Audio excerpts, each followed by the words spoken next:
Good afternoon, everyone. Today we are doing videography for straight line class 11th mathematics. Few of the questions been cut and few exercises are eliminated in 11th class this year.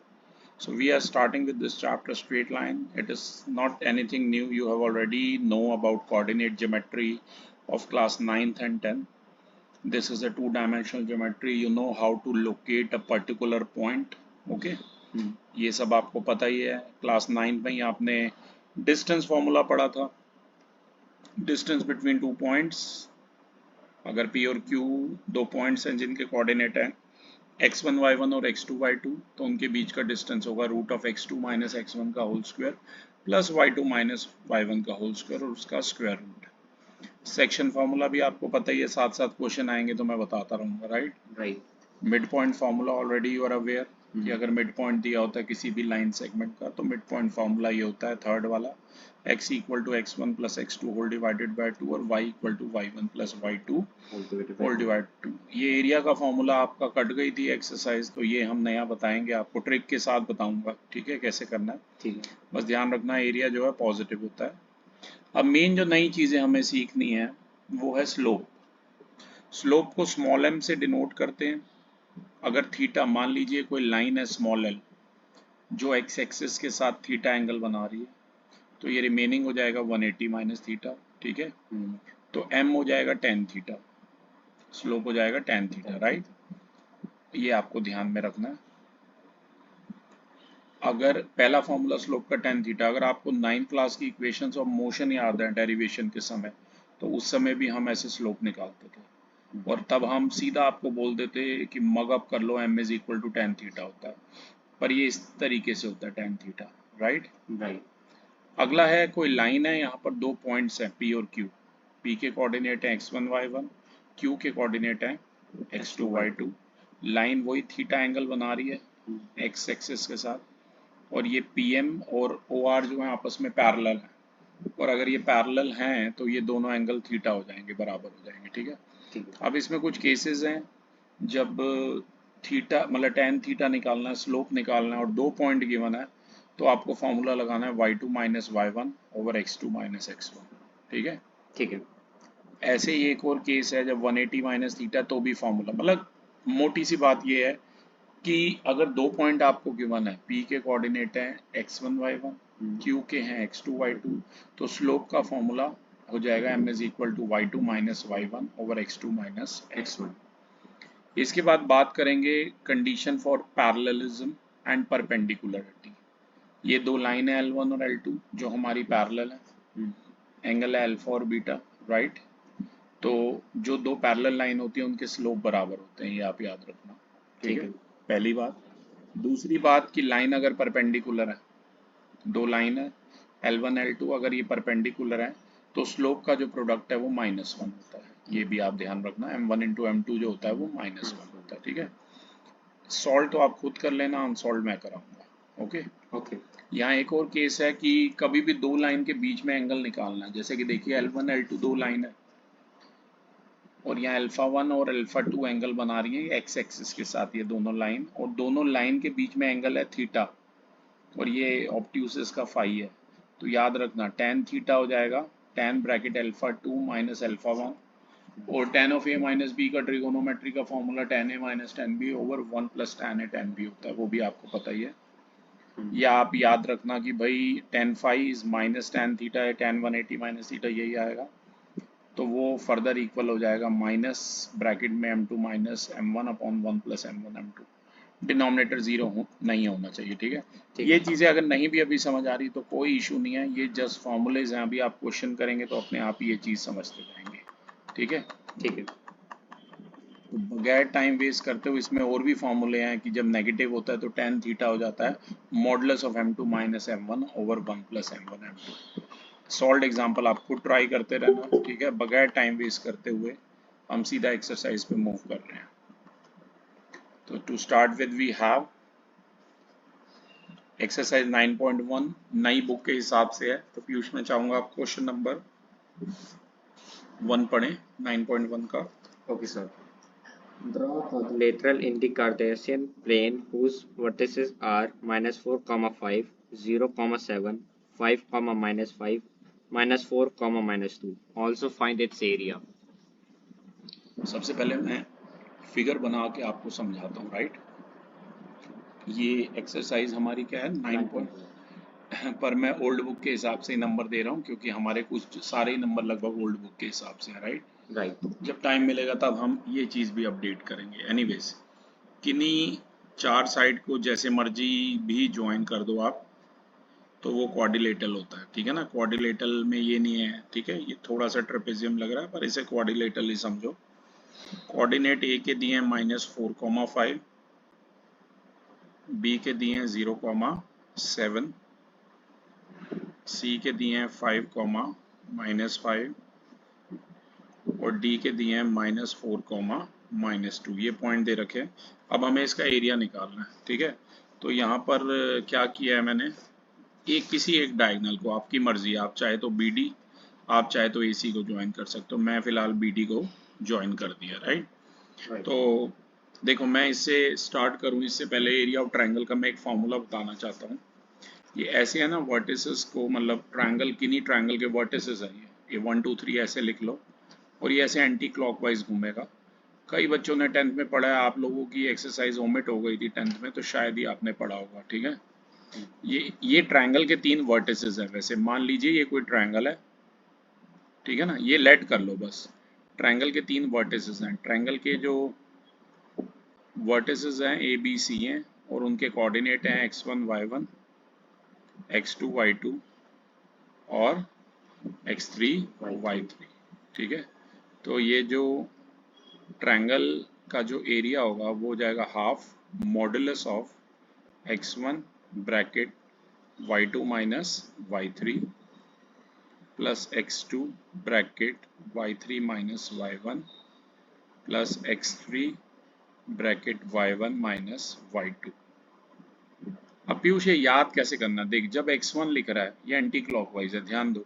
जब आप x1 लिख रहे हो तो ये अंदर आएगा y2 minus y3, plus में जब x2 लिख रहे हो तो ये आएगा y3 माइनस y1, और प्लस में जब आप x3 लिख रहे हो तो ये आएगा y1 माइनस y2। ये ध्यान रखना, ठीक है। तो इसी के बेसिस पे हम ट्रायंगल का एरिया निकालेंगे। मैं यहाँ पर एक बार, आप चाहो तो फिर से आपको ट्रायंगल बना के बता देता हूँ ताकि आपको कंफ्यूजन ना हो। पहले मैं ABD का एरिया निकालूंगा, फिर ACD का फिर BCD का निकालूंगा, फिर दोनों को ऐड कर लूंगा तो क्वाड्रिलेटरल का एरिया आ जाएगा। आप चाहे तो AC डायगोनल को भी ज्वाइन करके अपने तरीके से एरिया निकाल सकते हो। तो A के कोऑर्डिनेट है -4, ये रफ था, ठीक है ना, इसे मतलब इस क्वेश्चन में मत काउंट करो, पर फंडा यही यूज होगा, ओके। इसे अलग से मार्क कर दीजिए और है ना, ऐसे लिखो तो गलती नहीं होगी, वरना इसमें अक्सर बच्चे गलती बहुत करते हैं। देखो, पहले तो आप ABD ऐसे कोऑर्डिनेट लिख लो, ठीक है ना, फिर ऐसे लिखो। देखो, A के कोऑर्डिनेट क्या है, -4,5, अलग से लिखना। B के कोऑर्डिनेट है 0,7 और D के कोऑर्डिनेट है -4,-2, राइट। तो ये आ जाएगा x1 y1, ये आ जाएगा x2 y2, ये आ जाएगा x3 y3। तो area of triangle ABD, formula आपके सामने है, ट्रिक से बनाना फॉर्मूला खुद अपना। मैं फिर से लिख रहा हूँ, देखो x1 है, अगर यहाँ x1 ले रहा हूँ तो y2 माइनस y3, अगर मैं यहाँ पर x2 ले रहा हूँ तो y3 माइनस y1, और अगर x3 ले रहा हूँ तो y1 माइनस y2 आ जाएगा, ठीक है। अब ध्यान से देखिए, आप ये मॉडुलस x1 की जगह है -4, y2 की जगह है 7, माइनस y3, माइनस और -2, ये +2 हो जाएगा। ऐसे ही x2 की जगह है 0, y3 की जगह है -2 और y1 की जगह है -5, प्लस x3 है -4 और y1 की जगह 5 माइनस y2 की जगह 7, तो ये आ जाएगा हाफ मॉडुलस -4 इंटू 9, ये आ जाएगा 0 इंटू -7 जो कि 0 होता है, और ये आ जाएगा -4 इंटू में -2, तो ये आ गया हाफ मॉडुलस -36 प्लस 0 प्लस 8 और मॉडलेस है, मॉडलेस के अंदर जो नेगेटिव वैल्यूज हैं वो पॉजिटिव हो जाएंगी, ध्यान रखना, ठीक है। ठीक तो है। ये -36 प्लस 8, पहले सॉल्व करना फिर कहीं -36 को प्लस कर दो, ऐसे नहीं, पहले -36 प्लस 8 आ जाएगा -28 और नेगेटिव नंबर का जो मॉडलेस है वो पॉजिटिव होगा, ये ऐसे आ गया। फिर ये 214 था, तो एरिया कितना आ गया इसका 14 स्क्वायर यूनिट्स, ठीक है। ये मैं पहले आपको पीयूष भेज रहा हूँ क्योंकि BCD फिर मैं यहाँ पर लिख के एक ट्रायंगल बनाऊंगा, ठीक है ना। ठीक है। BCD के वर्टिसेस, एक सेकेंड, ये मैं पहले आपको सेंड कर देता हूँ।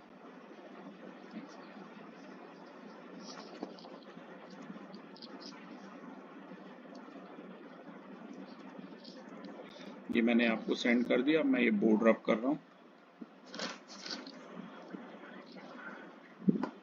अब मैं ये बोर्ड आपको रब करके दे रहा हूँ, तो ध्यान से देखिए फिगर। आपकी कॉपी में तो कॉन्टिन्यूशन में ही बना पड़ा पीयूष, तो मैं यहाँ पर BCD के लिए फिर से आपको बता रहा हूँ, एक सेकेंड। सबसे पहले ना आप ऐसे ट्रायंगल एक बना लो, एक ट्रायंगल है ये भाई, कॉन्टिन्यूड है, क्वेश्चन नंबर 1 ही। B के कोऑर्डिनेट हैं 0 7, C के हैं 5, -5 और D के हैं -4, -2, ठीक है। यहाँ से लिख दीजिए B है 0 7, C है 5, -5 और D है -4, -2।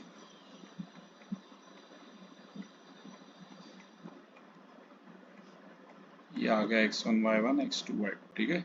अब हमें किसका एरिया चाहिए, BCD का एरिया चाहिए, राइट।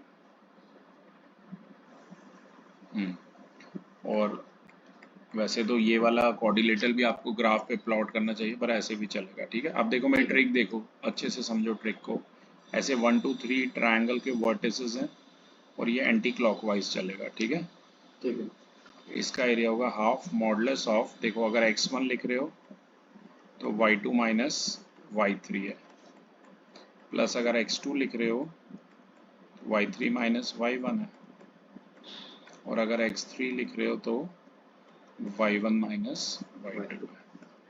अब ये वैल्यू डालो, x1 की जगह 0, y2 की जगह -5, माइनस y3, माइनस माइनस ये प्लस हो गया, फिर x2 की जगह 5, y3 की जगह -2 माइनस y1, तो ये -7 हो गया, फिर x3 की जगह -4, y1 की जगह 7 माइनस ऑफ -5, ठीक है ना, ये मॉडुलस है। तो ये हो गया हाफ 0 इंटू में -3 प्लस 5 इंटू -9 और -4 इंटू 12 आ गया, तो ये आ गया 0 -45 -48, तो ये आ गया कितना, मॉडुलस ऑफ -93 आ गया, ठीक है।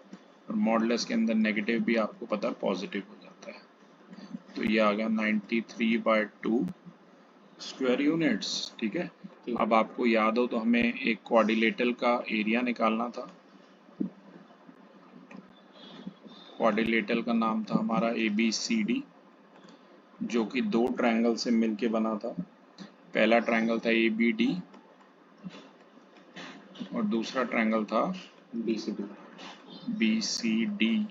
अगर आपको ध्यान हो तो ABD का एरिया कितना आया था, 14 आया था, एरिया नेगेटिव नहीं आ सकता। BCD का आया था 93/2, इसे आप सॉल्व कर लीजिए, ये आ जाएगा 121/2, यानी कि 60.5 स्क्वायर यूनिट्स, ठीक है। तो ये हमारा एरिया आ गया, मैं आपको सेंड कर रहा हूँ, ये मैंने आपको सेंड कर दिया। अब मैं चाहूँगा पीयूष आप सेकंड क्वेश्चन रीड करें। The base of an equilateral triangle with side 2a lies along the y-axis such that the midpoint of the base is at the origin. Find the vertices of the triangle. देखो ये कोई नए question नहीं है पीयूष, अगर आपने 10th class में coordinate geometry RD से की है तो सब उसमें थे। ठीक है। तो इन्हें आप नया तो मत समझना, पर वो डिपेंड करता है आपने आरडी से की है या नहीं। ठीक है, अब मैं क्वेश्चन यहाँ पर आपको लिख के थोड़ा सा समझाता हूँ। क्वेश्चन नंबर है ये हमारा 2। देखो, ये कह रहा है बेस कोई भी इक्विलेटरल ट्रायंगल है, तो सबसे पहले तो आप क्या करो कि ऐसे है ना, एक मतलब 2D प्लेन बना लो। कहने का मतलब आप सभी को पता है, ये एक्स डैश, ये वाई और ये वाई डैश। ठीक है ना। अब इसका बेस कहाँ पर है, 2a है और वाई एक्सिस पे लाई कर रहा है। ठीक है ना। ठीक तो है। कुछ ऐसे मार्क कर लो कि ये बराबर हो। ठीक है, और ये सारी स्ट्रेट लाइन है, ये भी ध्यान रखना। मतलब ये ऐसे एक इक्विलैटरल ट्रायंगल बना लो जिसका बेस कहाँ पर है, वाई एक्सिस पे। याद रखना इसके कोऑर्डिनेट है a, इसके हैं b और इसके हैं ये c। और ये पूरा आपको यहाँ से लेकर यहाँ तक ये पूरा कितना दिया हुआ, 2a दिया हुआ। ठीक है, अगर ये 2a है तो ये मिड पॉइंट पर है, ओरिजिन है ना ये। ओरिजिन के तो आपको वैसे ही पता है 0,0 होते हैं, तो इतना भी a हो जाएगा और इतना भी a हो जाएगा। ठीक है, तो यहाँ से इसके कोऑर्डिनेट आ जाएंगे। b पॉइंट y एक्सिस पे है तो इसका x 0 होगा, 0,a, और c पॉइंट भी y एक्सिस पे है पर ये नेगेटिव a होगा, पता है ना आपको। ठीक है, मतलब बेशक डिस्टेंस हम a यूनिट ले लेंगे पर होगा ये माइनस a, तो इसके कोऑर्डिनेट होंगे 0,-a। अब बच गया ये a, इसके कोऑर्डिनेट हमें निकालने हैं। यहाँ पर ये परपेंडिकुलर आपको पता है। ठीक है, तो मैं थोड़ा सा लिख देता हूँ। b के कोऑर्डिनेट हमारे पास आ गए हैं 0,a और c के कोऑर्डिनेट आ गए हैं 0,-a। तो सबसे पहले आप ध्यान से देखिए, ट्रायंगल ए और बी के अंदर इसे आप एंगल 1 मान लीजिए। एंगल 1 हमें कितना दिया हुआ है, 90 डिग्री। यहाँ पाइथागोरस लगाइए। ये मैंने पाइथागोरस थ्योरम लगाई, H square equal to P square plus B square. H जो है वो हमारा ए बी है। ठीक है, परपेंडिकुलर ये हमारा ओ ए है और बेस हमारा ओ बी है। ठीक है, ए बी हमें निकालना है और ये पूरा 2a है। अच्छा, ये इक्विलैटरल ट्रायंगल था ना, नहीं ये भी तो दिया हुआ है, ये भी 2a है राइट, क्योंकि एक इक्विलैटरल ट्रायंगल की बनता है। इक्विलैटरल ट्रायंगल की तीनों साइड बराबर होती हैं, आपको पता है। ठीक है, तो ए बी कितना दिया हुआ है, ये 2a का होल स्क्वायर। ओ ए हमें निकालना है राइट, और ओ बी कितना है, स्मॉल ए है। ठीक है, इसे सॉल्व करो, 4a स्क्वायर इक्वल टू ये आ गया। अब इस ए स्क्वायर को लेफ्ट में ले आओ, तो ये आ गया 4a square minus A square equal to O A square. तो ये आ गया 3a square equal to O A square. दोनों तरफ स्क्वायर रूट ले लीजिए। ओ ए कितना आ गया, √3 a आ गया, याद रखना। ठीक है, ये ओ ए हमारा आ गया, तो इधर से इसके कोऑर्डिनेट आ जाएंगे, क्योंकि ये वाला जो डिस्टेंस है ना ऐसे, ये √3a आ गया और ये पॉजिटिव एक्स एक्सिस पे लाई कर रहा है, तो इसका जो वाई कोऑर्डिनेट होगा वो 0 होगा। इतना बेसिक आपको ट्रिकों का पता होना चाहिए कि अगर कोई पॉइंट एक्स एक्सिस पे लाई करता है तो उसका वाई 0 होगा, और अगर वाई एक्सिस पे लाई करता है तो उसका एक्स 0 होगा। ठीक है, ये आपको बेसिक चीज़ें पता होनी चाहिए। ठीक है, अब मैं आगे बढ़ता हूँ। ओ ए हमारा आ गया कितना, √3a आ गया। ठीक है, ठीक, तो बस हमें ये पॉइंट्स ही निकालने थे, तो हमारा ये ए लिखा है मैंने राइट। सारे बी और सी तो मैंने पहले ही आपको बता दिए थे। ए के कोऑर्डिनेट आ गए √3a, 0। वर्टिसेस ऑफ ट्रायंगल हमें बताने थे, तो आंसर है ए के कोऑर्डिनेट है √3a, 0 और बी और सी के कोऑर्डिनेट, बी के हैं 0,a और सी के हैं 0,-a। अगर आपने आरडी पढ़ी होगी 10th में कोऑर्डिनेट की, तो ये क्वेश्चन आपने जरूर पढ़ा होगा राइट। ओके, एनीवेज ये क्वेश्चन मैंने आपको सेंड कर दिया। अब मैं चाहूँगा पीयूष, पहले मैं बोर्ड ड्रॉप कर देता हूँ, और अब मैं चाहूँगा आप थर्ड क्वेश्चन रीड करें। एक second,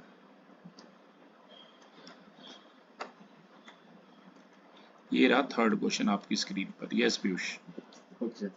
Find the distance between P x1, y1 and Q x2, y2 when first PQ is parallel to the y-axis, second PQ is parallel to the x-axis. देखो ये भी कोई नया क्वेश्चन नहीं है, 9th में था लीनियर इक्वेशन में। दो पॉइंट हमें दे रखे हैं P और Q, उसके कोऑर्डिनेट दे रखे हैं। एक बार वो कह रहा है PQ y एक्सिस के पैरेलल है और एक बार x एक्सिस के पैरेलल है। ठीक है, तो मैं आपको ये फिगर बना के समझाता हूँ। सबसे पहले देखो, दो तो ऐसे ग्राफ बनाने हैं हमें 2D के, राइट।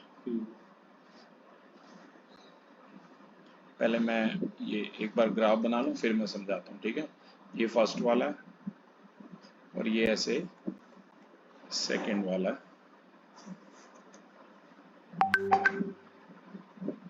ये देखिए, ये x, ये x डैश, ये y डैश, ये x, सॉरी ये y, ये x डैश, ये x और ये y डैश। ठीक है, अब देखो फाइंड द डिस्टेंस, दो पॉइंट है P और Q। ठीक है, P के कोऑर्डिनेट आप मान लो x1, y1 है, क्योंकि पहले केस में जो भैया PQ है वो पैरेलल टू y एक्सिस दिया है, ये y एक्सिस है, तो P और Q पॉइंट ऐसे बनाओ।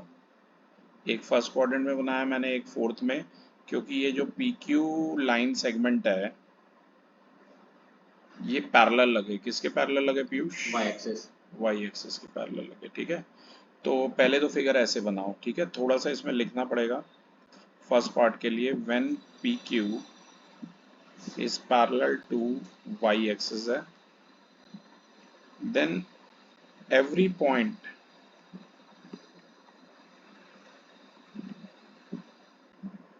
on this line has the same abscissa, मतलब x वाला सबका सेम होगा, राइट। तो लेट कर लो x2 और x1 बराबर है, क्योंकि हमें PQ डिस्टेंस भी बताना है कितना। ठीक है, देयरफॉर प्रॉपर लिखिए, points P and Q are, P के कोऑर्डिनेट क्या हैं? x1, और B के, सॉरी Q के x2, y2। तो हमें PQ बताना है, वो हो जाएगा modulus of y2 minus y1 हो जाएगा। आपको ये ध्यान में रखना है। ठीक है, ये फर्स्ट पार्ट है। और सेकंड पार्ट में ध्यान से देखिए, इस बार पैरेलल टू क्या बोला है? PQ x axis. इस बार x एक्सिस के पैरेलल है ऐसे। ठीक है, पॉइंट वही है, P के क्या है? x1, y1, x1, y1 और Q के x2, y2। ठीक है, ठीक, यहाँ पर ऐसे लिखना proper, when PQ is parallel to x axis। अगर x axis के पैरेलल है,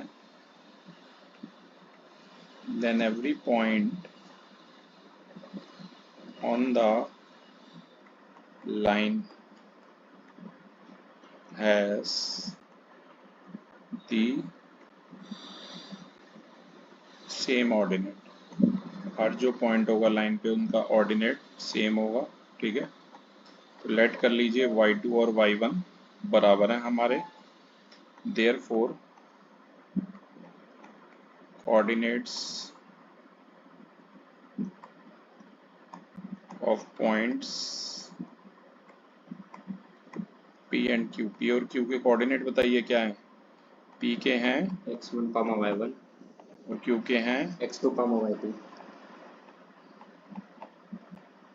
तो अब हमें डिस्टेंस बताना है PQ, वो इस बार modulus of x2 minus x1 हो जाएगा, क्योंकि ऐसे जाएगा ना भाई, x एक्सिस पे है, राइट।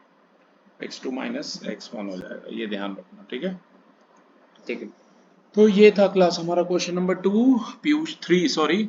अब मैं ये आपको सेंड कर देता हूँ।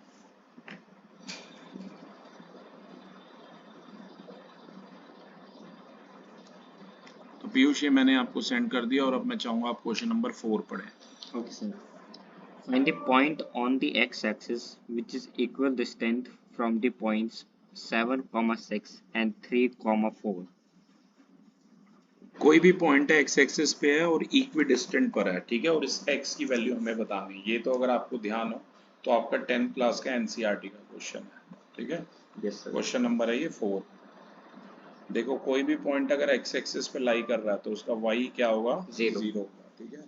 और ऐसे दो पॉइंट है, एक पॉइंट है ए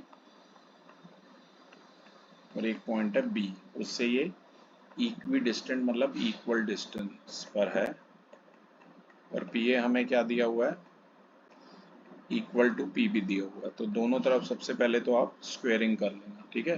ठीक और डिस्टेंस फार्मूला मैं यहाँ पर लिख देता हूँ कि कोई भी दो पॉइंट होते हैं जिनके कोऑर्डिनेट x1 y1 और x2 y2 होते हैं, तो डिस्टेंस फार्मूला कोई नया नहीं है, आपको याद ही होगा, ये होगा y2 माइनस y1 के होल स्क्वायर। आपका थोड़ा इजी बनाने के लिए यहाँ मैं लिख देता हूँ कि p को अगर आप x0 ले रहे हैं और a को आप 7,6 ले रहे हैं, तो ये हो गया x1 y1, ये हो गया x2 y2। ऐसे ही p को अगर आप x, 0 ले रहे हैं और b को 3, 4 ले रहे हैं, तो ये हो गया x1 y1, ये हो गया x2 y2। अब पी ए स्क्वायर आप निकालिए, पी ए स्क्वायर ऐसे हो जाएगा रूट ऑफ, मतलब उल्टा चलेगा, पता है ना आपको, x2 माइनस x1 डायरेक्ट कर रहा हूँ मैं, है हाँ 7 माइनस x का whole square plus y2 minus y1 6 minus 0 का होल स्क्वायर, और ऐसे पूरे के ऊपर होल स्क्वायर।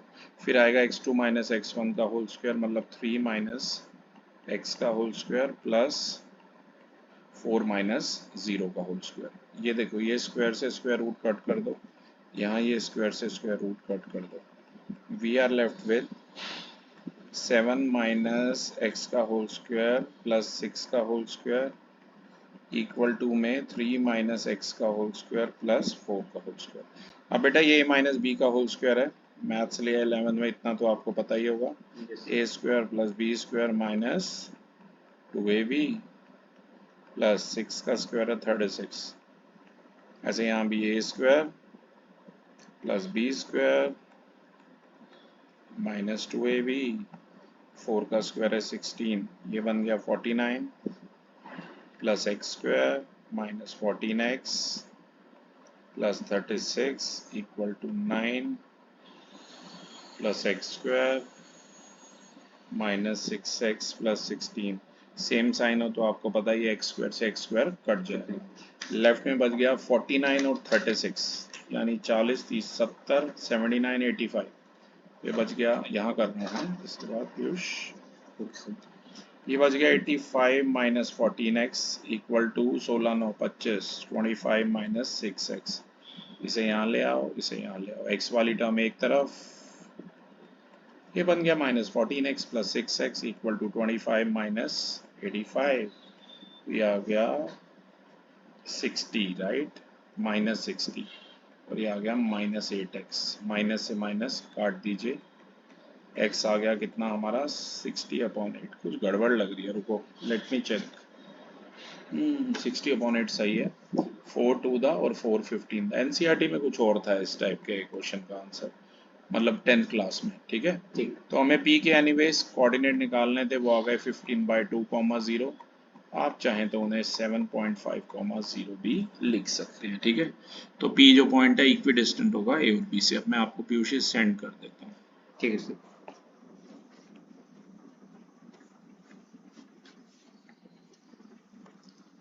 ये मैंने आपको सेंड कर दिया है। अब मैं चाहूंगा आप अगला क्वेश्चन नंबर 5 पढ़ें। Okay sir. Find the slope of a line which passes through the origin and the midpoint of the line segment joining the points P 0, -4 and B 8, 0.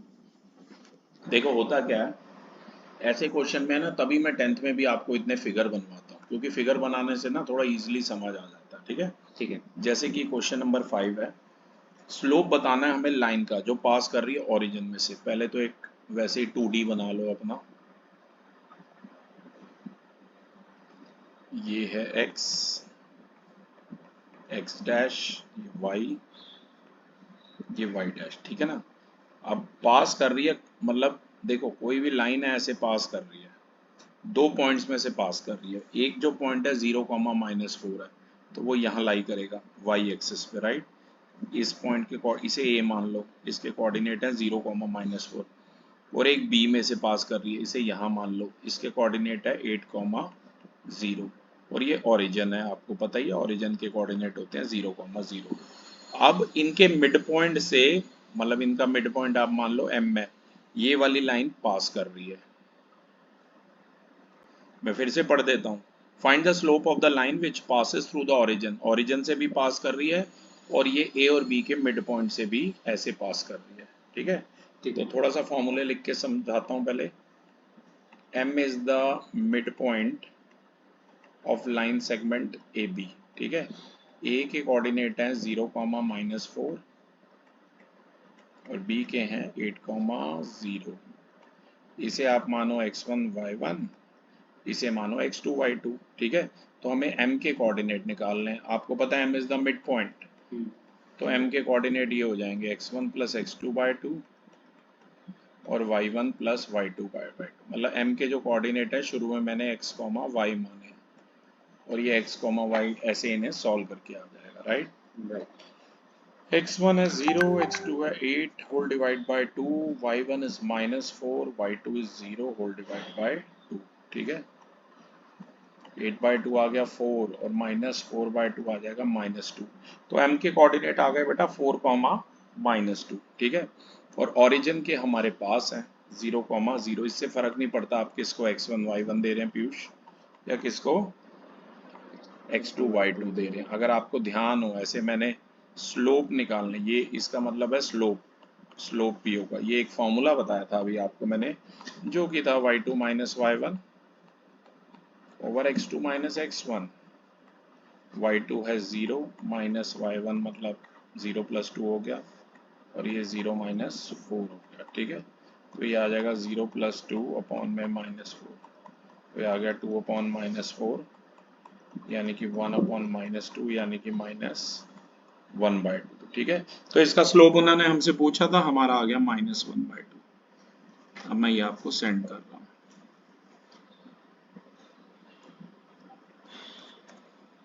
ये मैंने आपको सेंड कर दिया। अब मैं चाहूंगा पीयूष आप नेक्स्ट क्वेश्चन नंबर 6 पढ़ें। Okay, sir. Without using the Pythagoras theorem, show that the points 4,4, 3,5 and -1, -1 are the vertices of this right angle triangle. देखो पाइथागोरस नहीं शो करनी, यहाँ पर हम स्लोप की हेल्प से एक्चुअली इसे सॉल्व करेंगे, ध्यान दीजिएगा। क्वेश्चन नंबर है ये हमारा 6। सबसे पहले आप एक राइट ट्रायंगल बना लीजिए। मतलब मुझे नहीं पता कि इसकी यही दो आर्म मिलके राइट ट्रायंगल बनाएंगे, इसलिए मैं कोई साइन नहीं बना रहा अभी, क्योंकि मुझे प्रूव करना है। वैसे ही ए के कोऑर्डिनेट है 4,4, बी के कोऑर्डिनेट है 3,5 और सी के कोऑर्डिनेट है -1,1। देखो मैं क्या करूँगा, सबसे पहले मैं तीनों के पीयूष स्लोप निकालूंगा। ए के आ गए 4,4 और बी का है 3,5। इसे दो x1 y1, इसे दो x2 y2। स्लोप का फॉर्मूला मैंने अभी आपको बताया है, y2 - y1 over x2 - x1, 5 - 4 upon में 3 - 4, तो ये आ जाएगा 1 अपॉन में -1 यानी कि -1 आ जाएगा। ठीक है, ऐसे ही b है 3,5, c के हैं -1, -1, ये हो गया x1 y1, ये हो गए x2 y2। तो BC का स्लोप सेम फॉर्मूला है, y2 - y1 over x2 - x1, ये हो जाएगा -1 - 5, ये -1 - 3, तो ये हो जाएगा -6 अपॉन -4 यानी कि 3/2 हो जाएगा। राइट, और ऐसे ही AC के भी निकाल लो भाई। A के हैं 4,4 और C का है -1, -1, ये x1 y1, ये है x2 y2।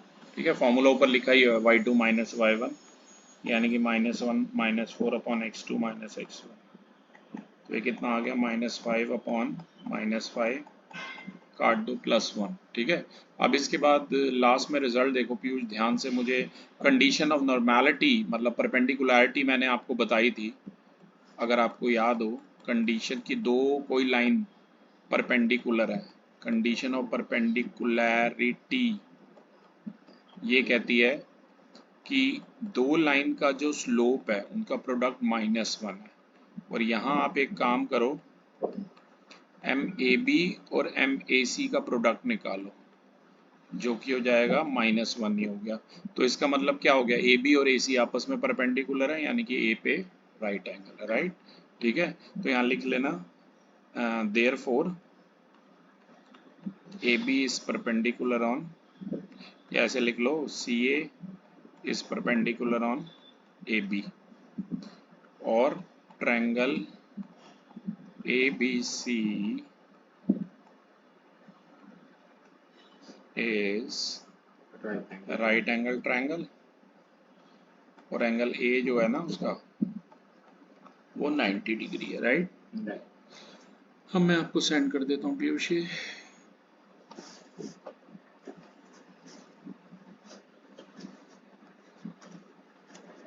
ये मैंने सेंड कर दिया है। और अगला जो क्वेश्चन है पीयूष, अब मैं चाहूंगा आप पढ़ें क्वेश्चन नंबर 7 पढ़िए। Find the slope of the line which makes an angle 30 degree with the positive direction of y-axis measured anti-clockwise. मैं फिगर बना के समझाता हूँ, ये छोटा सा ही क्वेश्चन है। देखो एंटी क्लॉकवाइज वो कह रहा है, सबसे पहले आप एक अपना वैसे ही 2D फिगर बना लीजिए। ये x है, ये x डैश है, ये y है, ये y डैश है।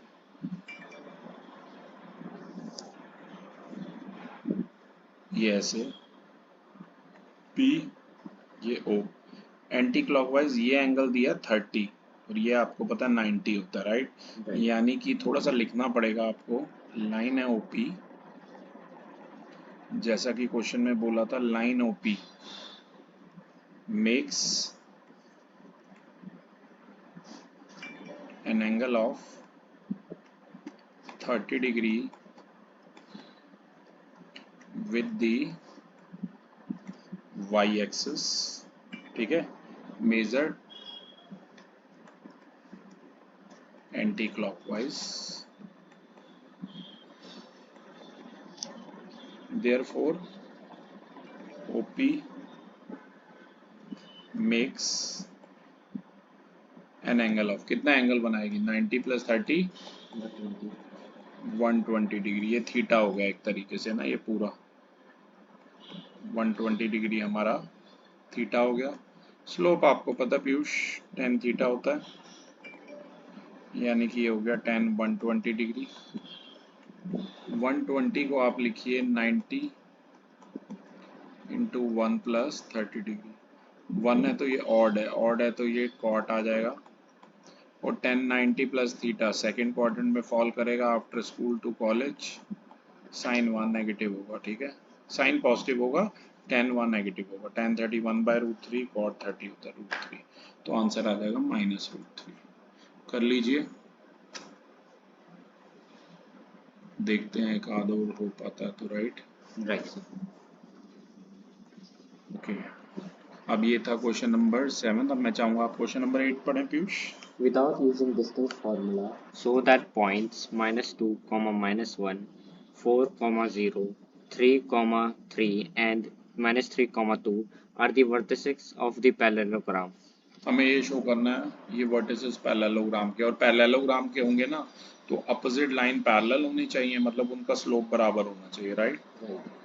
क्वेश्चन नंबर है ये, नहीं अच्छा 8 है ये, ओके ओके। तो सबसे पहले एक पैरेललोग्राम क्यों ना बना लिया जाए। अब पॉइंट जैसे कॉन्टिन्यूशन में लिखे आप भी वैसे लिखना। ए के मान लो -2 -1, बी के मान लो 4 0, सी है 3 3 और डी है -3 2, ठीक है ना। ये अपोजिट जो लाइन है ना ये हमें पैरेलल करनी है, राइट।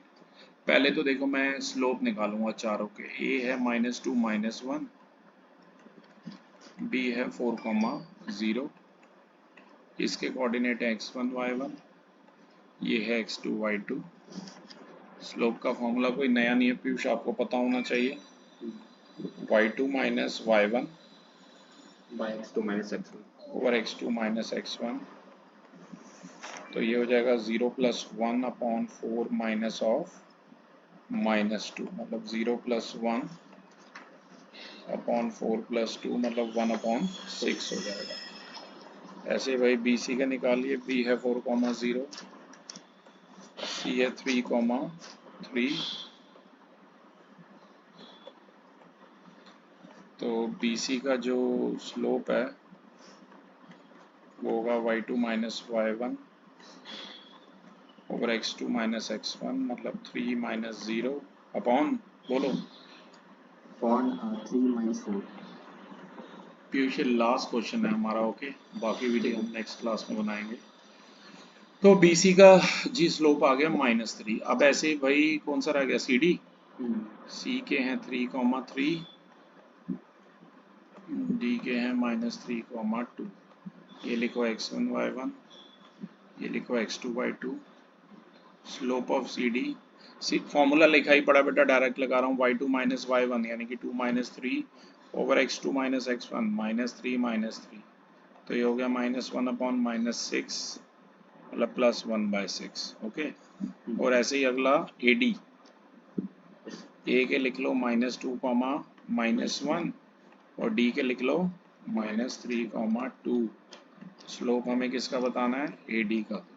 y2 माइनस y1 मतलब 2 माइनस ऑफ -1 है ये, upon x2 minus x1 -3 minus of -2, ये आ गया 2 प्लस 1 ओवर -3 प्लस 2, तो कितना आ गया -3। अब अगर आप ध्यान से देखो ऑपोजिट लाइन को, AB को और CD को, दोनों का स्लोप कितना आ रहा है, 1/6 आ रहा है। और BC को देखो, और BC की अपोजिट कौन सी है, AD, इन दोनों का स्लोप माइनस आ रहा है। तो स्लोप अगर बराबर हो तो इसका मतलब क्या है, AB पैरेलल टू CD है और AD पैरेलल टू BC है। 9 पे हमने पढ़ा एक ऐसा क्वाड्रिलेटरल जिसकी अपोजिट लाइन पैरेलल हो तो उनके बीच का डिस्टेंस इक्वल होता है, therefore ABCD is a parallelogram, ये ध्यान रखना। तो ये मैं पीयूष आपको भेज रहा हूँ। तो अभी ये जो फर्स्ट वीडियो हमने बनाई है पीयूष, इसमें हम क्वेश्चन नंबर 8 तक ही डिस्कस कर रहे हैं। बाकी जो भी इसके क्वेश्चन रह गए जल्द ही हम उसके लिए वीडियो बनाएंगे और अपलोड करेंगे। Thank you everyone.